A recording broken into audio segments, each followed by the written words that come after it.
Hi, everybody. Dan Illman, Mike Beer. The DRF race of the day for Saturday, August the 1st is the Grade 1 Whitney. We're going 1 1/8 at Saratoga. It kicks off a 50-cent pick four. It's race number 9 on the Saturday card. Before we get to the analysis, please head on over to drf.com/spa for the Saratoga handicapping shop, where you'll find PPs, picks, clocker reports, betting strategies, and lots more. The must-have tools to win big at Saratoga. Here's the field for the Grade 1 Whitney. Remember to download free formulator past performances for this race on the Race of the Day event page at drf.com.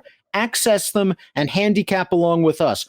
Only a field of 5, Mike, but you've got 4 of the top 10 older horses in the country, in my opinion. And the longest shot on the board, Mr. Buff, he's a hard hitter that could shake loose early. Yeah, it's true. I mean, we've seen a lot of stakes races in New York lately that have short fields and that were, ultimately disappointing. This one has a short field. It's not disappointing at all. This is a great race. Let's throw up the Timeform US pace projector. Mr. Buff, the 4, is expected to make the lead. He is fast out of there. Perhaps he's class compromised against graded stakes competition, but I think they're going to use their speed, and Improbable is a horse with different gears. He can go to the front. He can sit. I think Bob Baffert's going to use Improbable speed with Arad Ortiz, get up close and say, the place where I want to be is off Mr. Buff, because if Mr. Buff gives it up, I'd love to inherit it turning for home. Yeah, well, I agree with that take for the most part. I mean, I think Improbable will go forward in there. He's not a great gate horse all the time, but assuming he breaks, I think they're going to go with him. Mr. Buff, maybe he'll make the lead in here, Dan. It's not like he's a rocket out of the gate. He does have speed. He likes to go forward, but he likes to progress going forward. He doesn't just come out of there flying. He sort of gets himself up to speed, and then he can sort of find himself on the lead sometimes. I'll be honest with you. I don't know if he's going to be able to make the lead in this race. Interesting. Improbable has speed. Tom's D'Etat has speed. By my standards, has a little bit of speed. Maybe Jose Ortiz will take advantage of the inside post and attempt to go. This is a horse, with the exception of the Kentucky Derby, he really hasn't run a bad race in his career. Last time out in the Stephen Foster, he was just no match for Tom's D'Etat, who unfortunately he'll have to face again. But he ran very well in the Oaklawn Handicap. He ran very well at the Fairgrounds earlier in the year. And it's possible that he's still improving. He's just paired up by our tops. Yeah, I think all those things are true. And the more I looked at this race, the more I felt like, being drawn to the inside. I thought they might use this horse's speed and run to the first turn in here. We'll see. I'm sure that they'll be, perfectly happy if he doesn't make the front. It can just sit up close. But I wouldn't be surprised if they tried to get really forward with this horse early in the race. And then we'll just see what happens. Personally, I don't have any knocks on him. His form surrounding the Kentucky Derby, it's all good. I've never been, his biggest fan. I think he's had, I know he's won a couple of races already this year. I thought he had soft trips in those races when he won. And I didn't think he was going to get a soft trip in this race. But he's certainly a player in here. I'm not knocking him. I just like other horses. It appears that Improbable, a Grade 1 winner at 2, beaten favorite in last year's Derby and Preakness, is finally reaching peak maturity for Bob Baffert. Let's watch his win in the Hollywood Gold Cup, going 1.25 miles at Santa Anita. This is a procession.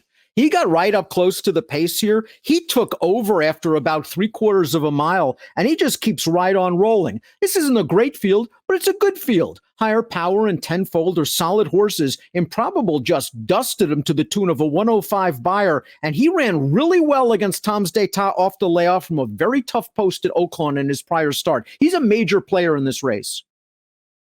Yeah, I agree with that. The buyer figure for his last race says that he really improved, and I believe it. I think he did take a big step forward in that race. This is a tougher spot. There are better horses in here than the ones he just beat, but he looks good winning that race. And I agree with you also about his Oaklawn race, Dan. Tom's D'Etat didn't have a great trip in that race either, but this horse did not have an easy trip in there. I thought he ran an excellent race at Oaklawn. Don't you get the feeling that Shug McGaughey's been taking it slow with Code of Honor, waiting for the fall in the big 2-turn races? He's run him twice around 1 turn. He's run well both times. He won the Westchester over a muddy track in his seasonal debut, and then he ran 3rd in the Met Mile, a race we're going to watch right now, and he's just chasing Vekoma, who is seeing dead red at the moment, and got the jump on Code of Honor. And Mike, I know you and I were a little bit frustrated with the trip, the ride. Let's talk about it as we watch the Met. Yeah, I mean, listen, to me, Code of Honor ran the best race in here, and it wasn't Johnny Velasquez's fault. There was really nothing he could do. They took him back early. in a race that is supposed to go fast early. And you know what, Dan, for whatever reason, they went a very soft pace in this race, almost 46 to the half for Vekoma. He had all the best of it. Code of Honor, I just thought he ran great in here, Dan. I thought he was very unlucky not to win the Met Mile. You don't have to worry about distance with him. His first 2 starts as a 4-year-old suggest that he has taken a step forward. I think he's just going to be a handful in here. And he loves Saratoga, and I think more distance is just fine for him. And you're absolutely right. I mean, probably par for the half mile, and the Met Mile is something like, I don't know, you probably go 45 flat, 45 and 1 and 2. They just let a horse in raging sharp form get to the lead. And you saw Code of Honor really digging at the end. He's another horse. Very, very logical, very, very dangerous, and he's not going to be the favorite. Mr. Buff is the number 4, and how can you knock a horse that's won 14 of 38 that's a millionaire? And the Suburban last time out, it just didn't work out. It was kind of not the greatest Suburban in the world, but he didn't get to the lead in the Suburban. He didn't get to the lead in his previous start in the Commentator, and he got beat. I think they're making the lead at all costs here. This is his distance. It's just a little tough. Yeah, I mean, it is. And he's, I think just on paper, when you look at him, you feel like, boy, he's got to have a big chance in here. He's got figures that say he can contend. He could certainly make the lead in this race. He's just a very, a rock solid kind of racehorse, but he's not really a graded stakes kind of horse either, Dan. They've tried it 4 times now. It has not been close in any of those races. And listen, I hear what you're saying about the Suburban last time. He didn't make the lead, and maybe that's all it was. He was terrible in there. I mean, he sat right up on the pace outside of Parsimony, who was 80 to 1 or whatever he was in that race, 60 to 1, and was no match for that horse in the race. He did not run well last time. I didn't think he ran well in the Commentator before that either. I just think he's in over his head against horses like this. Let's take a look at our top picks for the big one, the Whitney. Tom's d'Etat, the horse on the outside, is where I'm going to go. And listen, his record just speaks for itself. 11 for 18, 3 for 4 at Saratoga, 6 for 9 at the distance, 8 consecutive triple-digit buyer speed figures, 4 wins in a row, 5 of his last 6. And if you don't believe us, just watch the Foster.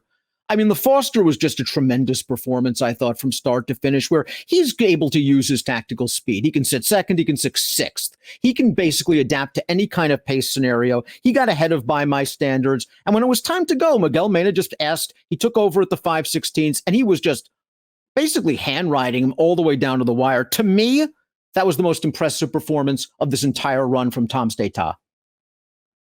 Yeah, I agree with that. I mean, he did have a really good trip in that race, just sort of sitting up there on a rated pace. But you know what?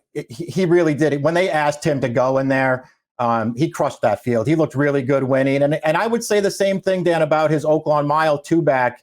If you just want to, see a horse who's really good and can overcome anything, just go watch that race off the layoff, a distance that's probably shorter than he wants to go. He got shuffled back and lost position in that race. And again, Improbable didn't have a great trip in that race, but Tom's d'Etat had every reason not to catch him in there, and he caught him. This horse is really good. He's in raging form right now.